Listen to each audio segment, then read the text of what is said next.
হযরতে আব্দুল্লাহ সকালবেলা উঠে পাড়ার ছেলেদের কাছে দৌড়ে গেল, তার বন্ধুদের কাছে দৌড়ে গিয়ে বলে, ওগো আমার বন্ধুরা, আমার ভাই মুহাম্মদ সাল্লাল্লাহু আলাইহি ওয়াসাল্লাম আমার সঙ্গে যেতে চেয়েছে। পাড়ার ছেলেরা বলল, খুবই ভালো কথা, চলো। মার কাছে গিয়ে অনুমতি নি। রাসূলের দুধমা হালিমাতুস সাদিয়ার কাছে অনুমতি চাইলেন। নবীও বললেন, মা আপনি যেতে দেন, আব্দুল্লাহ যদি ছাগল চড়াতে পারে আমি কেন পারবো না? ওর বয়স আর আমার বয়স তো একই সমান। হালিমাতুস সাদিয়া রাসূলুল্লাহকে একটা ছাগল দিলেন আলাদা করে, বলে, দেখি বেটা তুমি এই ছাগলটাকে কেবল করে পেট ভরে নিয়ে আসতে পারো। আমার বিশ্বনবী 4 বছরের বাচ্চা রহমতের নবী ছাগলটা ধরে ডান হাত দিয়ে মাথা থেকে লেজ পর্যন্ত হাত বুলিয়ে দিলেন। নবীর পা থেকে মাথা পর্যন্ত গোটা শরীর ছিল বরকতে ভরা। বলুন সুবহানাল্লাহ। নবী যে হাত দিয়ে দিয়েছে, পাড়ার ছেলেরা বাপজি রাসূলুল্লাহকে নিয়ে যাচ্ছে। আল্লাহর নবীজি মাঠে চলে গেলেন পাড়ার ছেলেদের সঙ্গে। বাবা, ওই মক্কা নগরের সব ছাগলেরা নবীজের বাপকে যে ছাগলটা নবী হাত দিয়ে দিয়েছিলেন, ওই ছাগলের কাছে বাপজি সব ছাগলগুলো দাঁড়িয়ে আছে। আল্লাহর নবী জনাবে মুহাম্মদ রাসূলুল্লাহ সাল্লাল্লাহু তাআলা আলাইহি ওয়াসাল্লাম, নবী আমার ওই ময়দানে বাপজি দাঁড়িয়ে আছে। পাড়ার ছেলেরা বলেছিল, ও ভাই মোহাম্মদ, চলো আমরা রানের প্রতিযোগিতা নাম দিই, তুমি আমাদের সঙ্গে খেলাধুলা করতে এসো।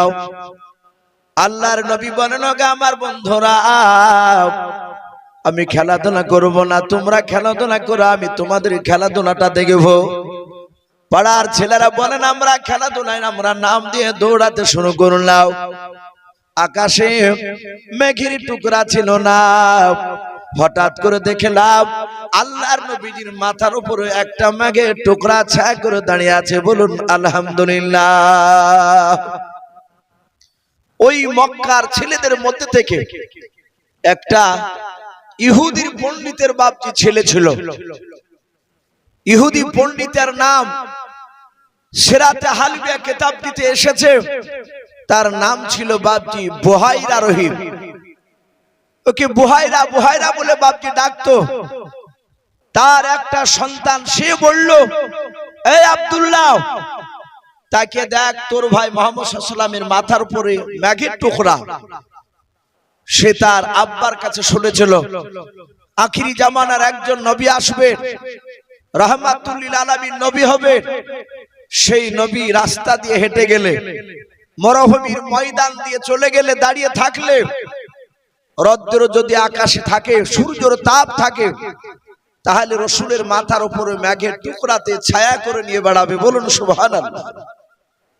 পাড়ার ছেলেরা বলে, আমার বিশ্ব নবীর কাছে গিয়ে বলল, ভাই, এর আগে কোনোদিন এইভাবে মেঘের টুকরা দেখে নাই, অনেকক্ষণ ধরে লক্ষ্য করে দেখলাম তোমার মাথার উপরে একটা মেঘের টুকরা রয়েছে।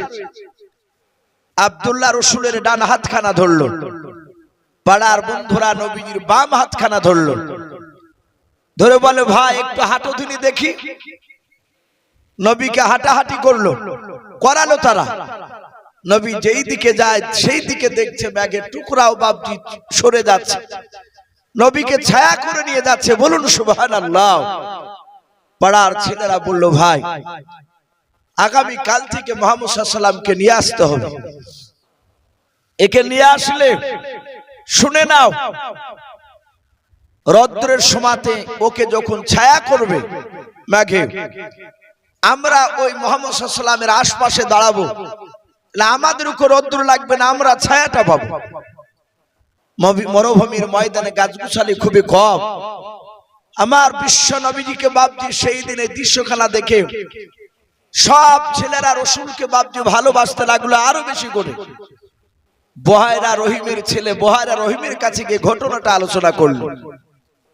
বলল, বাবা, ওই ছেলেটার নাম তো মুহাম্মদ সাল্লাল্লাহু আলাইহি ওয়াসাল্লাম, কিন্তু আমি গ্যারান্টি দিতে পারবো না যে উনি নবী। সময় হলে হয়তো হলেও হতে পারে। পাড়ার ছেলেরা বাপজি তারপরে আবার নিয়ে গেলেন নবীকে। নবী আবার দাঁড়িয়ে আছেন, পাড়ার ছেলেরা বাপজি খেলাধুলা করছে, নবীজি বাপজি দাঁড়িয়ে দাঁড়িয়ে দেখছেন। আমার বিশ্বনবী ছোট থেকে আকাশের দিকে তাকাতে আর চিন্তা করতেন, ওগো আল্লাহ, তুমি বিশাল আসমানকে বিনা খুঁটিতে তুমি দাঁড় করে রেখেছো, তুমি আহুয়া আলা কুল্লি শাইইন কাদির, তুমি সর্বশক্তিমান। আমার বিশ্বনবী দরুদি নবী রহমতের নবী দাঁড়িয়ে আছে। হঠাৎ করে আল্লাহর নবীজি পাড়ার ছেলেদেরকে ডাক দিয়ে বলল, ভাই ওই দেখো দুটো মানুষ আমার দিকে চলে আসছে। পাড়ার ছেলেরা বলেন, আমরা একটু দূরে খেলাধুলা করেছিলাম, হঠাৎ করে দেখলাম দুটো যুবক ছেলে বাবা আল্লাহর নবীজির দুই হাত ওখানে তারা দুজনায় ধরে নিয়ে পাহাড়ের চূড়ায় নিয়ে চলে গেল। আল্লাহর নবী ডাক দিয়ে বলেন, ওগো বন্ধুরা, এদেরকে আমি চিনি না, এরা আমাকে কেন নিয়ে যাচ্ছে টেনে বলাও। পাড়ার ছেলেরা ডাক দিয়ে বলেন, ভাই তাড়াতাড়ি আপনি আমার ভাইকে ছেড়ে দেন। কিন্তু তাদের কথা বাপজি শুনলো না। পাহাড়ের চূড়ায় উঠে নিয়ে যাওয়ার পর আল্লাহর নবীজিকে বাপজি চিৎ করে বাপজি আপনার শুয়ে দিলাও। রহমতের নবী যে আমার জ্ঞান হারায় নাই, নবীজি চেয়ে চেয়ে দেখছিলেন। ওই দুটো মানুষের কাছে বাপজি দুটো আপনার ব্যাগ ছিল, একটা ব্যাগে বাপজি একটা মানুষের কাছে পানির বাপজি আপনার থনে ছিল, আর একটা মানুষের কাছে বাপজি ধারানো অস্ত্র ছিল। পাড়ার ছেলেরা বলেন, আমরা দূর থেকে লক্ষ্য করে দেখলাম যে লোকটার কাছে ধারানো অস্ত্র ছিল ব্যাগের ভেতরে, ওই লোকটা ব্যাগ থেকে বাপজি ধারালো একটা অস্ত্র বের করার পর আল্লাহর নবীজির বুকের ভিতরে ভরে দিয়ে বাপজি বুকটা ফড়ফড় করে ফেড়ে ফেললাম। পাড়ার ছেলেরা এই দৃশ্যখানা দেখে বাপজি দৌড়ে গিয়ে হালিমাতু সাদিয়াকে ডাক দিয়ে বলেন, মা আমাদের মনে হয় তোমার আর কলিজার টুকরা মুহাম্মদ সাল্লাল্লাহু আলাইহি ওয়াসাল্লাম আর বেঁচে নাই। হালিমা কেঁদে বলেন, ওরে বাবা কি হয়েছে আমার ছেলের, তাড়াতাড়ি বলো। ডাক দিয়ে বলেছিল, মা তোমার ছেলেকে খেলাধুলা করার জন্য আমরা ডাকলাম, তোমার ছেলে খেলাধুলা করলো না। ও দাঁড়িয়ে ছিল, হঠাৎ করে দেখলাম জঙ্গলের ভিতর থেকে দুটো অপরিচিত মানুষ বেরিয়ে আসার পর তোমার ছেলেকে পাহাড়ের চূড়ায় তুলে নিয়ে চলে গেল। নিয়ে যাওয়ার পর তোমার ছেলের বুকটা একটা লোক চাকু দিয়ে ফড়ফড় করে ফেড়ে ফেললাম। ওগো আমার মা, এতক্ষণ মনে হয় তোমার সন্তানের পৃথিবীর বুকে জিন্দা নাই। হযরত হালিমা রাদিয়াল্লাহু তাআলা আনহা আল্লাহর নবীজির কাছে বাপজি কান্না করতে করতে দৌড়ে চলে গেলেন। ওই পাহাড়ের কাছে গিয়ে যুবক ছেলেদেরকে নাই, মক্কার বাচ্চা বাচ্চা ছেলেদেরকে হালিমা ডাক দিয়ে বলেছিল, বেটা বলো বলো আমার ছেলেকে কোন দিকের জঙ্গল থেকে ফলো করাও, কোন পাহাড়ে নিয়ে গিয়েছো বলাও। ডাক দিয়ে বলেন, ওগো মা, এই দিক থেকে জঙ্গল থেকে দুটো মানুষ আসার পর আবার এই জঙ্গলের দিকে উঁচু পাহাড়ে নিয়ে চলে গিয়েছে, আমরা দেখলাম। হালিমা বলেন, আমি পাহাড়ের চূড়া গিয়ে দেখলাম ওই অপরিচিত মানুষ দুটোকে বাপজি দেখতে পাওয়া গেল না। সারা পৃথিবীর রহমতের নবী পয়গম্বর জনাবে মুহাম্মদ রাসূলুল্লাহ সাল্লাল্লাহু তাআলা আলাইহি ওয়াসাল্লাম নবী আমার পাহাড়ের চূড়ায় একা চুপচাপ তিনি বসে আছেন। বলুন সুবহানাল্লাহ। হালিমা নবীজিকে বাপজি পাজা মেরে ধরলেন, কোলে তুলে নিয়ে কালে মুখে চুমা দিয়ে বলছেন, বেটা তোমাকে এখানে কে নিয়ে আসলো? তোমাকে নাকি বুকটা ফেড়ে দিয়েছে চাকু দিয়ে। আল্লাহর নবী আস্তে করে বলেন, মা ওই মানুষ দুটোকে আমি চিনতে পারলাম না। ওদের কাছে দুটো ব্যাগ ছিল, একটা ব্যাগে ধারানো অস্ত্র ছিল আর একটা ব্যাগে পানি ছিল। মা আমি দেখলাম একজন ব্যক্তি আমার বুকটা ফেড়ে দেওয়ার পর আমার নাড়ি ভরে কলিজা সব বের করে নেওয়ার পর আর একটা যে পানির জায়গা ছিল ওই পানিতে খলবাল করে ধৌত করার পর পরিষ্কার করে দিয়াও, আবার আমার বুকের ভেতর ভরে দিয়াও।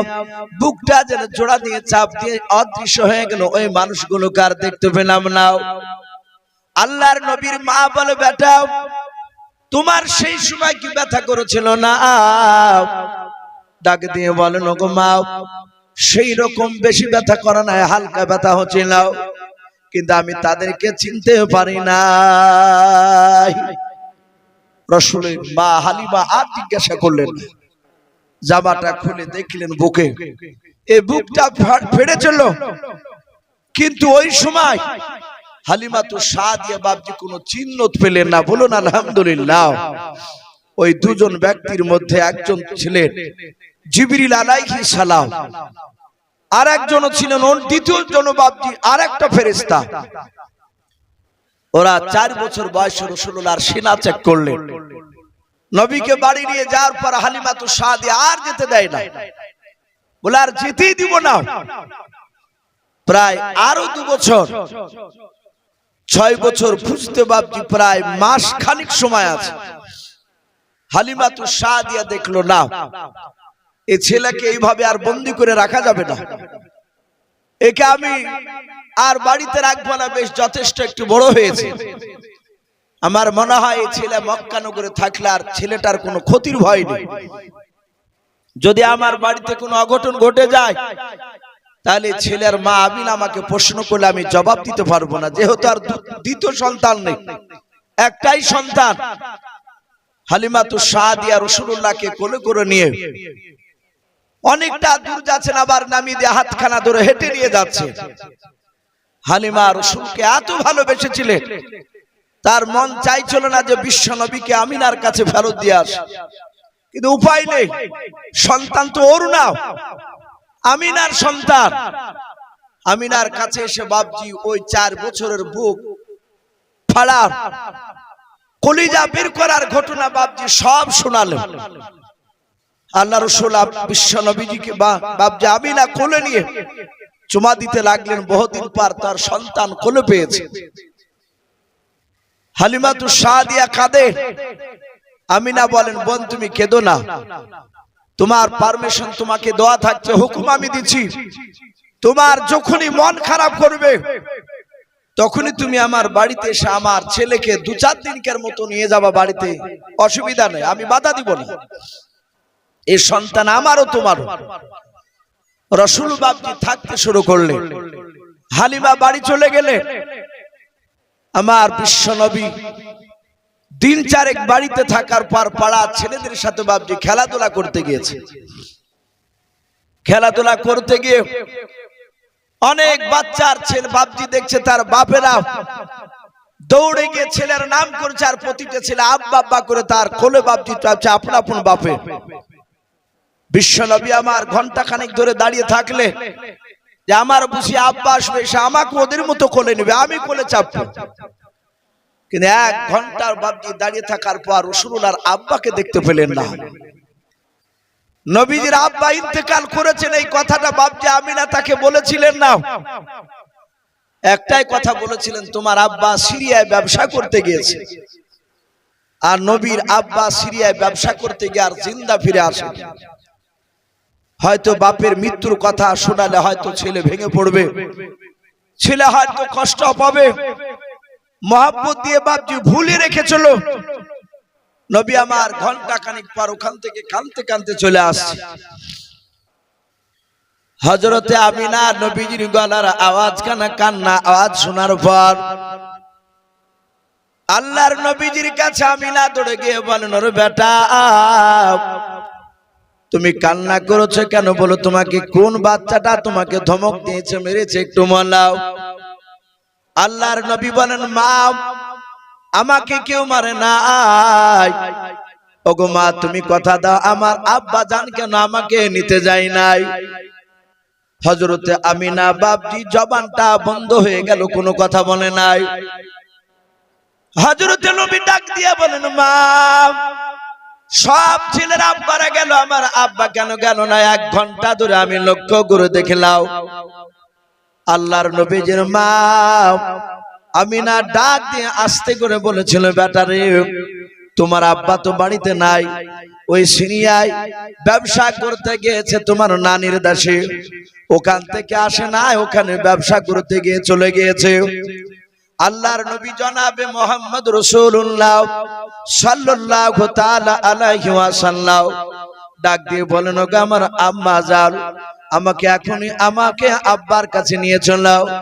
আমিনা মনে মনে চিন্তা করলেন, নানার বাড়িতে নিয়ে গেলাম, নানা নানির মহব্বত হয়তো আমার সন্তান তার আব্বার কথাটা ভুলে যাবে। বলুন সুবহানাল্লাহ। হয়তো নানা নানির মহব্বত ভুলে যাবে বাপের কথা। বলো বাবা, আমি এই মুহূর্তে তোমাকে আমি এখন বলতে পারবো না, নিয়ে যাব কি যাব না। বলো কখন বলবা? বলে বেটা রে, তোমার আব্বা সিরিয়াতে ব্যবসায় যাওয়ার পর থেকে নিয়ে এই পর্যন্ত তোমার দাদার বিনা অনুমতি ছাড়া আমি কোথাও যাই না। বেটা তুমি বাড়িতে বসো, দেখি তোমার দাদা মশাই অনুমতি দেয় কিনা। যদি অনুমতি দেয় তাহলে এসে তোমাকে উঠিয়ে নিয়ে চলে যাব। আমার বিশ্ব নবীজির আমিনা মা আমিনা আব্দুল মুত্তালিবের কাছে গিয়ে বলেন, ওগো আব্বাজান, আপনার লাগলা দোলারা নাতি হঠাৎ করে আব্বাকে দেখতে চেয়েছে। আমি মারা গিয়েছে কথা বলি নাই, আমি তার নানার দেশের কথা বলেছি। সে নানার বাড়িতে যেতে চাইছে, ওখানে আব্বাকে দেখবে। যদি আপনি অনুমতি দেন তাহলে তাকে ঘুরে নিয়ে তার বাপের কথা ভুলে নিয়ে চলে আসুন। আব্দুল মুত্তালিব বাবা হাওমা করে কেঁদে উঠল। আমিনা ডাক দিয়ে বলেছিল, আব্বা আপনি কেন কান্না করেছেন? আপনি হ্যাঁ কিংবা না তো কিছুই বললেন না। হযরতে আমিনার কথা শুনে আব্দুল মুত্তালিব কেঁদে কেঁদে বলেছিল, মারে, যে দিনকে আমার ছেলেরা আব্দুল্লাহর অনুমতি নিতে এসেছিল আমার কাছে, সেদিন আমার আজকের মতো সেদিনও বুকটা চমকে উঠেছিল। ওরে আমার মা আমিনা, আমার মনে হয় তুমি আমার কাছ থেকে তোমার আব্বার বাড়িতে যদি যা আমার ছেলের আমার নাতির নানার দেশে নিয়ে গেলে শুনে নাও, আমার মনে হয় তুমি আর আব্দুল্লাহর মতো জিন্দা ফিরে আসবে না। আমিনা বুঝতে পারলেন আমাকে যেতে দিবে না। বলে, আব্বা কাঁদবেন না, আমি আপনার নাতিকে একটু বুঝিয়ে বলবো। নবীর কাছে আসলে নবী বললেন, ওগো মা এখনই চলো, আমি এখনই যাব। আমিনা কাঁদছেন, বলে, বেটা তোর দাদু যেতে দিল না। হযরতে আব্দুল মুত্তালিব মানা করে চিন্তা করলে, আমিনা হয়তো কাঁদবে যে আমার স্বামী বেঁচে থাকলে নিশ্চয় আমার ছেলেকে তার নানার বাড়ি নিয়ে যেত। এটা আমি ভুল করেছি, না এটাকে বারণ করা ঠিক হবে না। আব্দুল্লাহ নয়, আব্দুল মুত্তালিব আমিনার শ্বশুর মশাই ডাকছে, আমিনা, ও আমিনা। আমিনা বললেন, আব্বাজান ডাকছেন আমাকে? বলে, হ্যাঁ। বলে, মারে, বেশি নাই, তুমি যাও আমার নাতিকে নিয়ে, কিন্তু বেশি দিন নয়, মাত্র 7 দিন থাকবা। বলুন সুবহানাল্লাহ। 7 দিন সময় দিলাও, 7 দিনের মধ্যে তার বাপের কথাটা ভোলানোর চেষ্টা করবা। হে আমিনা, তুমি শুধু একাই যাবা না, তোমার সাথে আমার কলিজার টুকরা বিটি উম্মে আইমনকে নিয়ে যাও। উম্মে আইমনকে সঙ্গে দিলে, নেয়ার পরে আমিনা আম্মে আইমন দুজনকে হাত ধরে আব্দুল মুত্তালিব বললেন, ওগো বিটিরাও, আমার নাতিকে নিয়ে যাবা যেন আমার নাতির কোনো ত্রুটি না হয়, ব্যবহারে যেন কষ্ট না পায়। আল্লাহ রসুলের বাপজি দাদা এই কথা বলে বাপজি তাদেরকে বাপজি যেতে বললেন। আল্লাহ রসুলের হাত খান দুখানা ধরে দুজনাই নবীর ফুফুমার নবীর কলিজার টুকরা মা, এরা দুজনাই বাপজি টানতে টানতে রাসূলুল্লাহকে নিয়ে যাচ্ছেন মাকামে আবওয়ার পাশ দিয়ে। নবীকে নিয়ে যাবে। রাসূলুল্লাহর নানার দেশের বাড়ি ছিল বা নাম ছিল বাপজি তায়েফ নগর। রাসূলের নানার দেশ তায়েফ নগর, সেই দেশে বাপজি নিয়ে যাচ্ছে। ঠিক যাহাতে বাপজি ওই মাকামে আবওয়া জায়গা গিয়েছে, আমার বিশ্ব রাসূলকে একটা গাছের গুড়িতে ছায়ার তলে দাঁড় করে দিল। আল্লাহর নবীজি বলেন, আমাকে দাঁড় করে দিয়ে আমার মা ওই দেখলাম, ওই সামনে একটা দেখলাম উঁচু কবরখানা, ওই কবরের কাছে দৌড়ে চলে গেল। হযরতে আমিনা কবরের মাথার পাশে গিয়ে বাপজি দাঁড়িয়ে দাঁড়িয়ে কান্না শুরু করলাম। ওই সময় মেয়েদেরকে বাপজি কবরে যাওয়া নিষিদ্ধ, তখন বাপজি সেই বাপজি ঘোষণা হয়েছিল না। হযরতে আমিনা ওই কবরটার মাথার পাশে দাঁড়িয়ে দাঁড়িয়ে তিনি হাওমা করে কান্না করতে লাগলেন। কবরের পেছন দিকে বাবা পায়ের দিকে দাঁড়িয়ে নবীজির ফুফু মা উম্মে আইমন দাঁড়িয়ে তিনিও বাপজি অনেকক্ষণ ধরে কান্না করলেন। দুজনাই কান্না করার পর আল্লাহর নবীজির হাত ওখানা ধরে আবার টানতে টানতে নিয়ে চলে যেতে শুরু করলাম।